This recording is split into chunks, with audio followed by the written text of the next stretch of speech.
Cara, Isso. enfim Rini, vamos fazer o seguinte, já que a gente agora o tempo está mais curto, vamos fazer o seguinte, umas curiosidades, que eu acho que é a curiosidade de todo mundo. Porque quando se fala num Gracie, as pessoas sempre acham assim, não, esse cara nasceu de kimono. Enfim, mas para mim, vamos aí para as pessoas, quando tudo começou para você no jiu-jitsu, qual foi o seu pontapé inicial? Bom, o mestre, a gente, né, que cresce nesse meio desde novinho, escutando, ouvindo, brincando, treinando, tudo. Eu morava em Teresópolis, né? Fiquei lá até os 10, 11 anos de idade. Então, meu pai tinha lá um quarto lá que ele promovia treinos e botava, não sei se você deve ter visto, ele botava aquela lona no Lá no gramado. também, treinava, né? Eu tenho fotos desde criança ali. Mas eu comecei a levar a sério mesmo quando meu pai se mudou, minha mãe foi para morar em Copacabana, na rua Figueiredo de Magalhães, que era a academia do Hollis e do Cássio, ali naquela rua. Uhum. Aí ali que eu comecei a levar a sério, a minha primeira competição foi por volta de 10, 11 anos de idade, né? E aí que eu comecei a pegar o gosto mesmo e levar mais a sério isso, tudo. E eu gostava muito de jogar futebol e jiu-jitsu, né? Às vezes saía com kimono para ir para academia e ia jogar bola, mas eu mantinha pelo menos aí mantinha duas, 3 vezes por semana o treininho ali, treinava, né? Tinha dia que eu ia no Carsten, tinha dia que eu ia no Hollis, né? Uhum.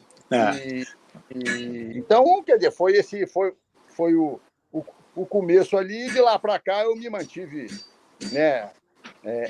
Achava que ia ser jogador de futebol até os 14 anos de idade, que eu gostava muito de jogar futebol também.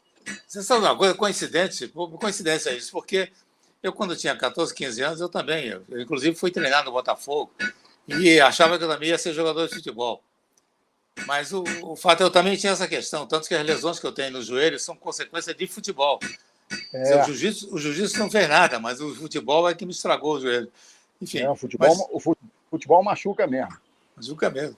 Agora, me diga uma coisa, uma curiosidade também, que são coisas que você já relatou, mas vamos conversar aqui agora. Há particularidades no convívio com seu pai. Você já falou sobre isso, mas tem muita gente que não, com certeza, não ouviu. Bom, meu pai, o que acontece? Ele era um pai, ele era pai, mas tinha idade de avô, né? Já estava naquela, né? Quando eu nasci, ele devia ter aí por volta dos 60 anos. Uhum. Então ele já estava meio que assim, né? Não estava mais atuando como professor direto assim na academia, já tinha passado, né, a bola já há alguns anos para o tio Hélio, e depois veio a nova geração, né, dos meus irmãos mais velhos e outros professores da academia, né, que já estavam na linha de frente ali, tudo, né? Então ele foi uma pessoa assim que me ensinou principalmente muita filosofia de vida, né, pela experiência dele, tudo, os conceitos dele né, do dia a dia. Então eu pude aprender muita coisa assim do lado espiritual com ele também. Isso aí foi uma coisa fundamental na minha vida e, né, eu acho que foi até mais importante do que o próprio jiu-jitsu. Mas em questões assim técnicas, ele ia sempre assistir os campeonatos. Eu lembro que quando a gente morava em Ipanema, né, a gente se mudou de Copacabana para Ipanema, depois de um campeonato, ia o tio Hélio, todo mundo lá para casa. Aí tinha sempre um debate, né? Ele ia assistir, depois ele trocava uma ideia com a gente, tudo, né? Do rendimento das competições, né?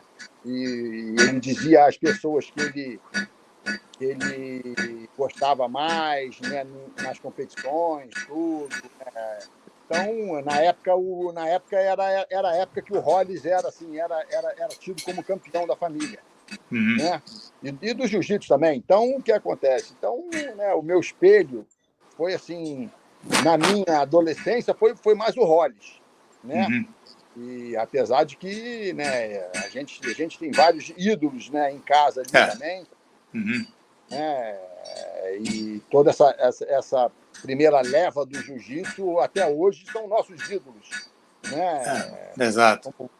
Como o mestre, você, o Pedro Emetério, o João Alberto, essa turma toda aqui, né, que era ligada diretamente ao clã Gracie. Agora,